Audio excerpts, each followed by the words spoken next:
Mining बंद करो, बंद करो। माइनिंगीरों को बचाओ, बचाओ।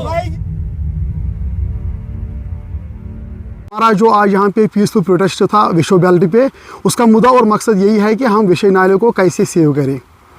अगर हम विशो नाले की बात करेंगे, ये लाइफ लाइन है साउथ कश्मीर की, क्योंकि जो जहलम की ट्रिब्यूटरी उसको माना जाता है और ट्रोट फिश के लिए ये फेमस था। अब अगर हम देखेंगे हमारा जो जल जीवन है वो सारा उसी पे है।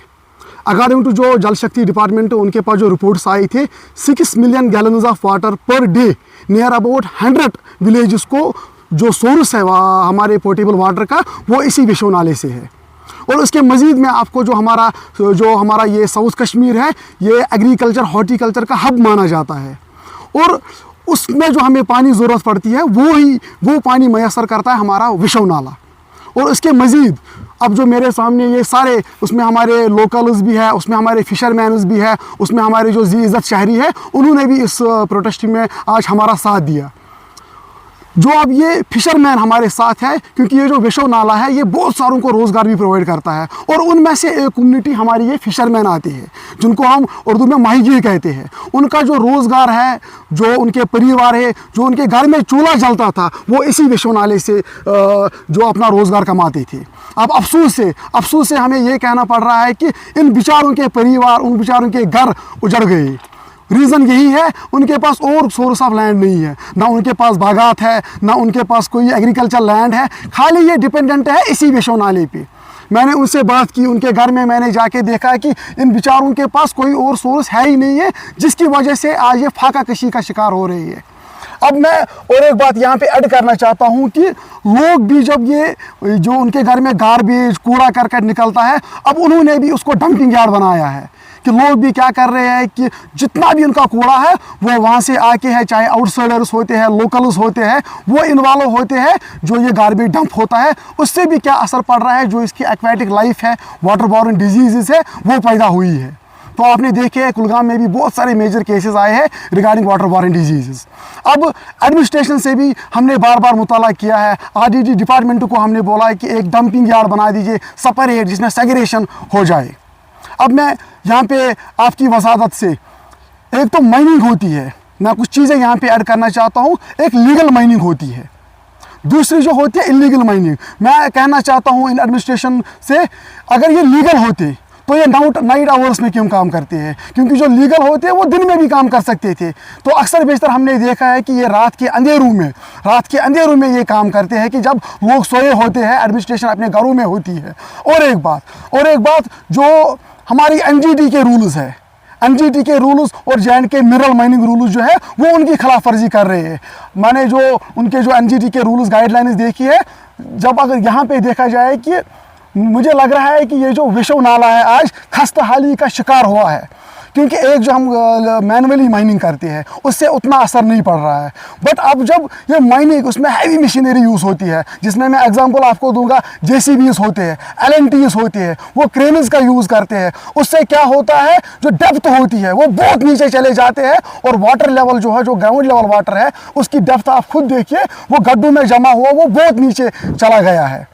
अब और एक चीज़ मैं यहाँ पे डिस्कस करना चाह रहा हूँ कि जो अनसाइंटिफिक माइनिंग हो रही है। देखो, अनसाइंटिफिक वो हो रही है कि एक प्रोसीजर होता है कि आपको डेप्थ कितनी करनी है, आपको कितने मीटर्स करने हैं, वो रूल्स एंड रेगुलेशन मुझे लग रहे हैं वो खाली कागजों तक ही महदूद रहती है। मुझे लग रहा है कि वो खाली पेपर्स होते हैं। ग्राउंड लेवल पे अगर हम देखा जाएंगे तो ये जो आज विशो नाला है, ये वीरानी की शक्ल उसने इख्तियार की है। अब बहुत सारे लोग बोलेंगे कि शायद ये हमारे खिलाफ है। हम यहाँ पे किसी के खिलाफ नहीं है। मैं एडमिनिस्ट्रेशन से कहना चाहता हूँ, हम डेवलपमेंट के खिलाफ नहीं है, हम लीगल माइनिंग के खिलाफ नहीं है, बट हम वो माइनिंग चाहते हैं जो लॉफुल हो, जो अकॉर्डिंग टू NGT रूल्स के मुताबिक हो, जो गाइडलाइंस वहाँ से आती है NGT की, जो JNK mining and mineral rules है उनके तहत हो जाए, ताकि हमारे जो ये विशो नाले हैं उन पर असर ना पड़े।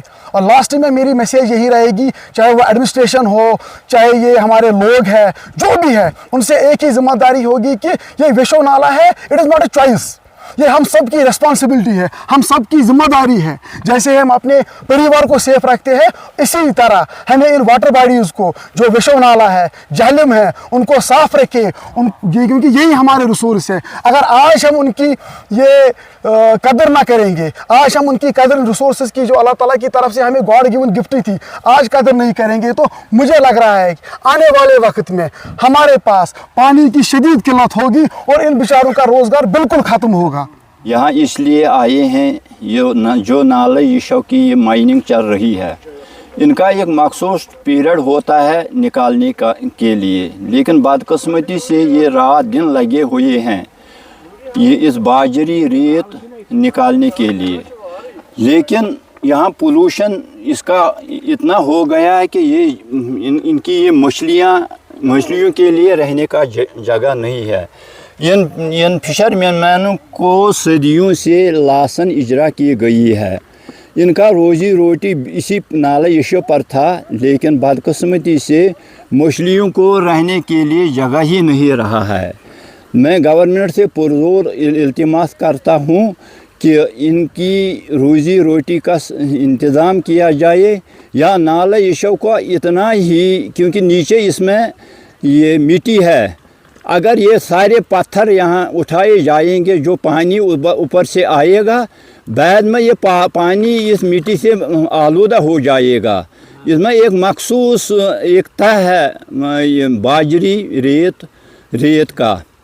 तो लिहाजा मैं गवर्नमेंट से यही इल्तिमास करता हूँ कि इसका जो माइनिंग ये टाइम होता है ठेके का, तो वो ठेका इसमें बंद किया जाए और माहीगीरों को मद्देनज़र रखकर इस नाला यशव को बचाया जाए कि ये माइनिंग हो रही है, ये इतना गहराई में हो गए हैं, जो बंद दिए गए हैं गाँव इन जो मुल्क गाँव हैं। लिहाजा अगर सैलाब आ जाएगा तो ये सब बह जाएंगे, ये गाँव ये बस्तियाँ उजड़ जाएंगी। लिहाजा मैं गवर्नमेंट से अपील करता हूँ कि इसमें और गहराई से न जाए, ताकि जो ये बांध दिए गए हैं, तो अगर सैलाब आ जाएगा तो ये बांध बह जाएंगे और यहाँ ये बस्ती के रहने वाले हैं उनके घर उड़ जाएंगे और बस्तियाँ उजड़ जाएंगी।